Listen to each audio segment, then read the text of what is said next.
창세기 16장. 아브라함의 아내 사레는 출산하지 못하였고 그에게 한 여종이 있으니 애굽 사람이요 이름은 하갈이라. 사레가 아브라함에게 이르되 여호와께서 내 출산을 허락하지 아니하셨으니 원하건대 내 여종에게 들어가라. 내가 혹 그로 말미암아 자녀를 얻을까 하노라 하매 아브라함이 사레의 말을 들으니라.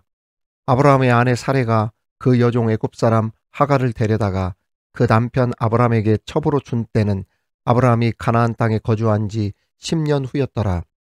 아브라함이 하갈과 동침하였더니 하갈이 임신하매 그가 자기의 임신함을 알고 그의 여주인을 멸시한지라. 사레가 아브라함에게 이르되 내가 받는 모욕은 당신이 받아야 옳도다. 내가 나의 여종을 당신의 품에 두었거늘 그가 자기의 임신함을 알고 나를 멸시하니 당신과 나 사이에 여호와께서 판단하시기를 원하노라. 아브라함이 사레에게 이르되 당신의 여종은 당신의 수중에 있으니 당신의 눈에 좋을 대로 그에게 행하라 하매 사레가 하갈을 학대하였더니 하갈이 사레 앞에서 도망하였더라. 여호와의 사자가 광야의 샘물 곁 곧 술길 샘 곁에서 그를 만나 이르되 사레의 여종 하갈아 네가 어디서 왔으며 어디로 가느냐. 그가 이르되 나는 내 여주인 사레를 피하여 도망하나이다. 여호와의 사자가 그에게 이르되 네 여주인에게로 돌아가서 그 수하에 복종하라. 여호와의 사자가 또 그에게 이르되 내가 네 씨를 크게 번성하여 그 수가 많아 셀 수 없게 하리라.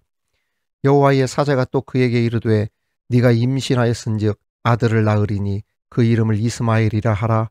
이는 여호와께서 네 고통을 들으셨음이니라. 그가 사람 중에 들나귀같이 되리니 그의 손이 모든 사람을 치겠고 모든 사람의 손이 그를 칠지며 그가 모든 형제와 대항해서 살리라 하니라. 하갈이 자기에게 이르신 여호와의 이름을 나를 살피시는 하나님이라 하였으니 이는 내가 어떻게 여기서 나를 살피시는 하나님을 배웠는고 함이라. 이러므로 그 샘을 브엘라 헤로이라 불렀으며 그것은 가데스와 베렛 사이에 있더라. 하갈이 아브라함의 아들을 낳음에 아브라함이 하갈이 낳은 그 아들을 이름하여 이스마엘이라 하였더라. 하갈이 아브라함에게 이스마엘을 낳았을 때에 아브라함이 86세였더라. 아멘. 사랑하는 우리 구독자 여러분, 우리 방송 채널을 아끼고 사랑해 주시는 많은 분들, 우리 하나님의 축복에 함께하기를 바랍니다. 성경 전체는 예수 그리스도의 구속사를 전하고 있습니다. 구약은 오실 예수님에 대해서, 신약은 오신 예수님에 대해서 말이죠. 그래서 성경에서 가장 중요한 것은 복음이 되시는 예수 그리스도입니다. 어떻게 하면은 이 말씀을 통해 예수님을 소개하고 또 예수님을 만나는 것. 사실 이것이 우리에게 가장 큰 은혜 아니겠습니까? 우리가 은혜를 기대하고 사모한다. 말씀의 은혜를 기대하고 사모한다는 말은 오늘 말씀을 통해 우리가 예수님을 어떻게 만날 것인가. 그 예수님으로 충만했으면 좋겠다. 이게 사실 말씀의 은혜를 기대하고 사모한다는 뜻입니다. 오늘 또 말씀 가운데 복음이 되시는 예수 그리스도를 만나는 은혜가 있기를 바랍니다. 우리는 이전 말씀에서 내 상속자는 내 종이 아니라 내 몸에서 태어날 자가 내 상속자가 될 것이다. 그리고 하늘을 우러러 무뼈를 셀 수 있나 보라. 또 네 자손이 이와 같으리라. 이 약속의 말씀을 아브라함에게 하나님께서 주셨는데 이렇게 말씀하신 여호와를 아브라함이 믿었다라고 되어 있어요. 아무튼 아브라함이 하나님으로부터 이 약속의 말씀을 듣고 하나님께 이렇게 질문을 합니다. 주님, 내가 이 땅을 소유로 받을 것을 무엇으로 알겠습니까? 그때 야훼 하나님은 횃불 언약을 통해서 아브라함과 약속, 언약을 맺죠. 이 횃불 언약은 단순한 땅의 축복, 자손의 축복, 이것을 뛰어넘어 예수 그리스도를 통한 구원과 하나님의 약속이 성취됨을 예표해주는 언약, 이것이 바로 횃불 언약입니다. 횃불과 연기나는 화로는 제가 후에 레위기 강해에서도 다시 언급해 드리겠지만 하나님의 임재를 뜻합니다. 화로와 횃불이 쪼갠 고기 사이를 지나갔다고 했는데 이것은 하나님께서 너와 맺은 언약에 대해서 내가 확실하게 그 약속을 성취할 것이다 라고 하는 그것을 보여주신 것이고, 결국에 이 횃불 언약은 예수 그리스도를 통해 온 인류를 구원하게 하실 것에 대한 하나님의 약속의 성취를 의미한다고 할 수 있습니다. 특별히 이게 쪼개진 짐승이 나오는데, 이 쪼개진 짐승은 신약 시대에 예수 그리스도에 대한 희생을 예표한다고 할 수 있고, 이 횃불 언약이 하나님과 아브라함 사이에 있었던 언약이지만 더 나아가 누구와의 언약을 상징하냐면 예수 그리스도를 통한 하나님과 우리 사이에 죄사함, 영원한 생명을 보장해주는 언약의 예표라고 할 수가 있다는 것이죠. 그러한 의미에서 이 횃불 언약은 매우 중요한 예수님의 구속사적인 의미가 담겨 있다고 할 수 있습니다. 또 하나 중요한 것이 하나가 있는데, 이 횃불 언약에서, 여러분 이거 정말 중요한 얘기입니다. 아브라함이 한 것은 아무것도 없어요. 즉 아브라함은 능동적인 입장이 아니라 그냥 지켜보는 수동적인 입장이었어요. 아브라함이 할 수 있는 것은 없었습니다.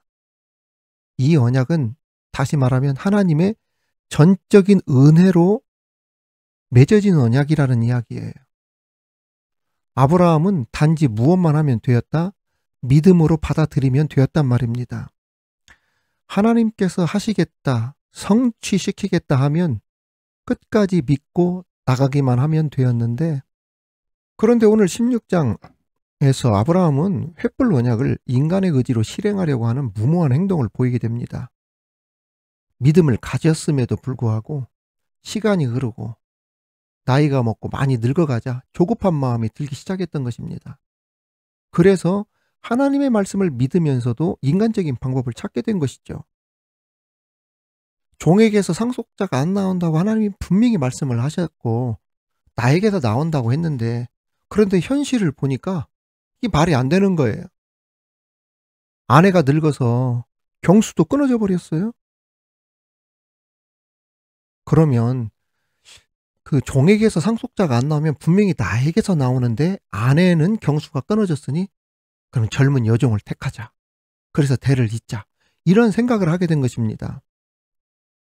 기다리지 못하고 조급한 마음에 하나님의 약속을 인간적인 방법으로 해결하려고 했던 것입니다. 그런데 오히려 이것이 자신에게 독이 되어서 많은 어려움을 겪게 되어지죠. 애굽 사람 여종 하갈이 임신을 하게 되어지면서 그의 주인 아브라함의 아내 사레와 심한 갈등을 겪게 됩니다. 그리고 그의 자손인 이스마엘의 후손이 이삭의 후손과 갈등이 시작이 되었는데, 심지어 지금까지도 그 형제 간의 갈등의 고리가 이어지고 있지 않습니까? 그러니까 아브라함의 기대와는 달리 가정에 긴장이 생기고 불화가 생겨나고, 아브라함과 사라도 고통스럽지만 하갈까지 모두 다 피해자가 된 거예요. 인간의 조급하고 섣부른 실수가 얼마나 엄청난 아픔을 몰고 오는지 여실하게 보여주는 장면이 바로 이 창세기 16장의 말씀입니다. 이 조급함으로 인하여서 이를 망친 대표적인 사람이 성경에 나오는데 그게 바로 사울입니다. 사무엘상 13장 5절 이하에 보면 이스라엘이 블레셋과 싸우려고 진을 쳤는데 블레셋의 그 병력 규모를 보니까 엄청났습니다. 병거가 3만, 마병이 6천, 백성이 해변의 모래와 같이 많았다. 그래서 이스라엘 사람들이 그 절박함과 위급함을 보고 막 이곳저곳에 숨었다고 했고, 그 사울이 아직 길갈에 있었는데 모든 백성이 떨었다고 성경에 기록되고 있어요. 사무엘이 정한 기한대로 이래 동안을 기다리는데 사무엘이 오지 아니하자 백성들이 사울에게서 막 흩어지기 시작했어요. 그러자 사울이 제사를 집전하는 선지자 주의 종 사무엘도 없는데 자신이 번제를 드려버립니다. 주의 종도 아닌데 제사장만 드리는 이 제사를 자기가 드려버려요. 번제 드리기를 마치자마자 사무엘이 도착했습니다. 그리고 사울 왕에게 물었죠. 왕이 행하신 것이 무엇입니까? 그러자 사울이 사무엘에게 말합니다.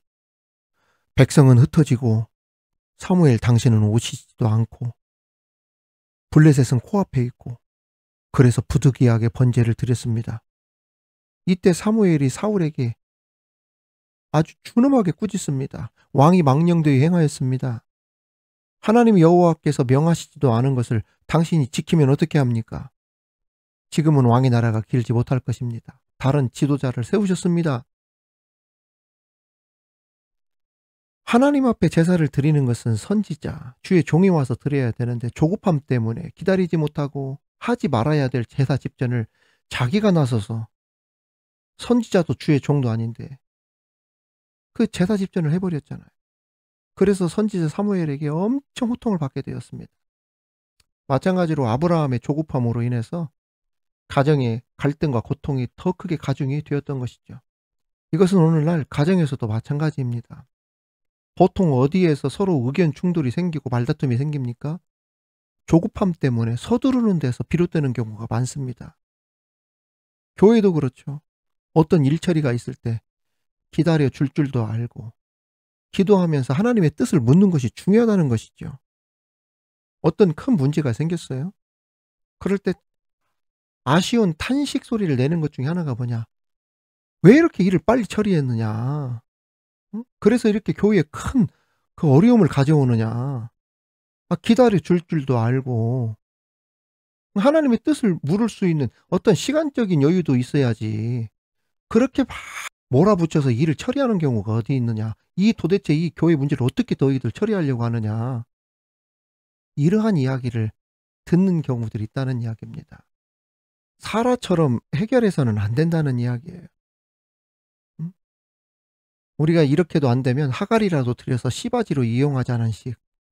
이러한 인간적인 방법 찾지 말고 우리 하나님께서 완벽하게 처리해 주시고 우리 하나님께 묻고 기도하면 이 일들이 잘 마무리될 수 있도록 좋은 결과를 가져올 것입니다라고 하는 마음으로 기도할 줄 아는 그러한 자세가 있어야 된다는 이야기예요. 우리에게 그러한 참 지혜들이 있기를 바랍니다.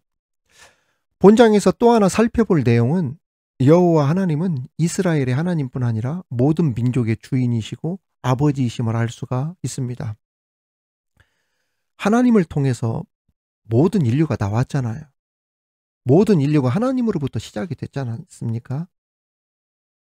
그래서 이 영원하신 하나님의 통치와 다스림 안에 모든 인류가 있다는 것을 우리는 알아야 됩니다. 그런데 이스라엘 민족은 어땠어요? 인종적으로 종교적으로 폐쇄성과 우월의식에 젖어서 지나친 독선, 그릇된 신앙으로 수천 년 동안 생활을 해왔습니다. 그 대표적인 민족 이스라엘이에요. 이러한 이스라엘의 독선을 비웃으시기라도 하듯이 그 쫓겨난 이스마엘과 하갈 모자를 하나님께서 지극한 사랑과 위로로 감싸주고 있습니다. 여기서 우리가 알 수 있는 것은 하나님은 우리들의 하나님이신 것도 당연하지만 믿지 않는 자들까지도 하나님이 사랑하고 있다는 것을 알아야 됩니다. 그렇지 않았다고 한다면 지금 바로 하나님의 심판이 임했겠죠. 그러나 하나님은 언제까지나 그들이 돌아오기만을 기다리고 계시고 지금도 기다리고 계시는 하나님. 왜 그러겠습니까? 사랑하기 때문에 그러는 거예요. 여러분 이거 반드시 기억하십시오. 우리가 미워하고 멀리할 수 있는 사람은 이 세상엔 없습니다. 왜 그럴까요? 하나님은 그들까지 사랑하시기 때문에 그렇다는 이야기. 그래서 우리는 편견의 벽 그런 거 있지 않습니까? 차별의 벽 허물어야 돼요. 인종적, 종교적인 차별 같은 거. 불신자들에 대한 그러한 편견.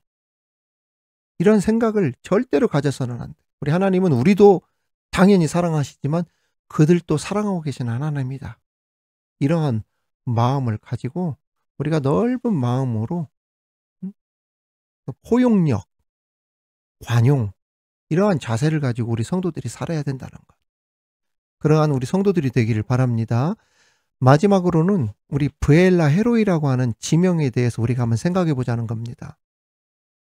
하갈은 주인인 사레의 학대를 피하여 지금 도망치고 있습니다. 자유를 찾아서 어디로 돌아가고 있는 중이었냐면 애굽으로 가는 중이었어요. 이때 주님의 사자가 하갈에게 질문을 했습니다. 하갈아, 너 어디로 가고 있느냐? 이 말은 하갈의 방법이 틀렸음을 지적하는 말씀이에요. 다시 말하면 하갈아, 네가 지금 도망한다고 자유를 찾는 것이냐? 아니다. 주인에 의해 주어지는 해방이 진짜 참된 해방이고 자유다. 다시 주인에게로 돌아가 진정한 자유와 해방을 누려라. 그렇습니다. 때로는 믿음 생활하는 성도들 가운데 하나님을 믿으며 사는 이 믿음 생활이 나의 자유를 억압하고 통제한다는 생각을 가진 사람들이 가끔 있어요. 그래서 하나님으로부터 자유를 찾아서 세상으로 도피하려고 하는 그러한 성도들을 간혹 봅니다. 하지만 다른 어떤 곳에서도 자유라 착각을 하는 것이지 그 한시적인 자유가 우리에게 주는 진정한 자유가 될 수 없다는 것을 알아야 됩니다.